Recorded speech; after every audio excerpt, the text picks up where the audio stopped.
هل بالفعل الشعب السوري واحد؟ نعم، الشعب السوري واحد، والشعب السوري مو واحد. الشعب السوري واحد من حيث الواجبات والحقوق، يعني الرئيس وعامل النظافة أو أي مواطن آخر عليهم نفس الواجبات ونفس الحقوق.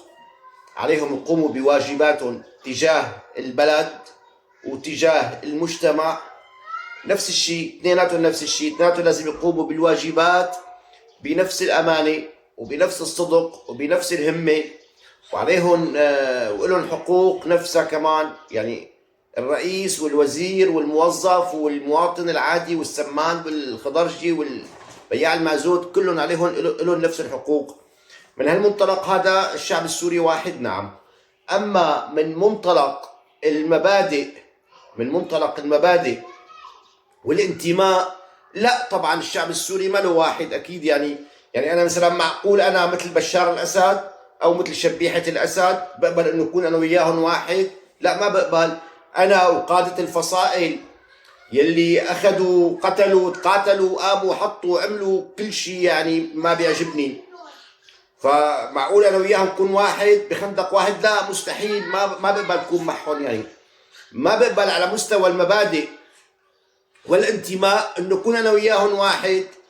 هل مدير الفريق التطوعي مثلا، الفرق التطوعيه اللي كانوا مو لاقيين ياكلوا وصاروا اغنياء مليارديريه، هل انا وياهم واحد؟ لا، اكيد مالي انا وياهم واحد. هل اللي مثلا بيطبل فرضا للاخطاء هذا انا وياه واحد؟ لا، مستحيل يكون واحد. فنحن الشعب السوري ما له واحد، اكيد الشعب السوري مو واحد، ولا اي شعب بالعالم بيكون واحد الا من حيث الواجبات والحقوق فقط. يعني اكيد ترامب مو مثل الامريكي يلي عم يركب مثلا بالسفينه ليروح على غزه ليفك الحصار. اكيد هدول الاثنين مو واحد، يعني لا من حيث المبادئ ولا من حيث الانتماء ما لهم واحد.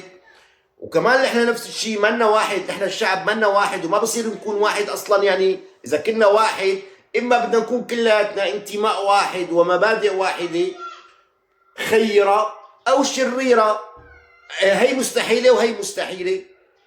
فاكيد ما انا الحمد لله رب العالمين مالي واحد، لا مع قائد فصيل ولا مع كلهم بدون استثناء، كلهم يعني ولا مع مدير فريق تطوعي ولا مع يعني كثير فئات وحتى ثوريه ورفعوا علم الثوره ورفعوا علم الجهاد ومدري شو. مالي واحد انا وياهم، مستحيل. يعني وفي مثلي كمان اكيد ما لهم واحد مع هدول. يعني ما بصير يكونوا واحد، لانه اذا كانوا واحد معناتها كلاتنا مجتمع شرير صرنا.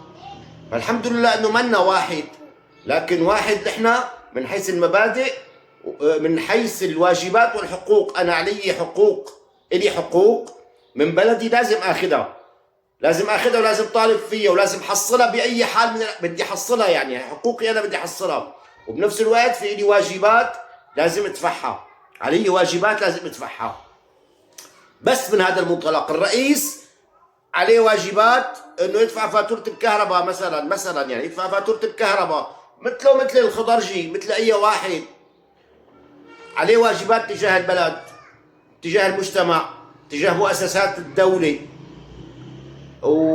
وله حقوق كمان مثله مثل الخضرجي، مثل السمان، مثل اي واحد له حقوق. تمام، كلاتنا متساويين من حيث الحقوق والواجبات، متساويين بأدائها. تمام. اما غير متساويين والحمد لله بمبادئها وانتمائنا، ما أننا متساويين. والفضل لله عز وجل انه انا لا اتساوى. يعني احمد الله عز وجل اني لا اتساوى مع من رفع السلاح بوجه اخوه بالفصيل الاخر. الحمد لله انا لا اتساوى معه. تمام. فمن هذا المنطلق الشعب السوري واحد والشعب السوري مو واحد. تمام. والسلام عليكم. وفي نقطة بس بدي احكي عليها هيك على السريع. انا بالنسبة لي الثورة احد خطوطها الحمر انك انت تروح تنشر، يعني تدعي انك ثورجي، وحتى لو تهجرت وحتى لو شو ما صار معك، لكن انك انت لما توصل القضية عند قضية مثل قضية عبد الحي ابو اويس اللي تقطعوا رجليه واللي انظلم وما اخذ حقه، لما بتوصل عنده بتصير انت يعني بريء يا بيه. انا بتكلم بالامور العامه بس. اما لما شرنه من شرنات مثلا، يعني مثلا تحكي له شي كلمه على شرطي، بلش انا بقالب نتف بريشه، ما بتصير قضيه عامه، بتصير قضيه خاصه، بحط مقلايتها وبنزل فيها خبط لبط. بس بتوصل عند عبد الحي ابو ويس، لا لا لا يا حبيبي، انا بالقضايا العامه، انا ما بحكي هيك بالقضايا الخاصه. ايوه لانه خاصه هي.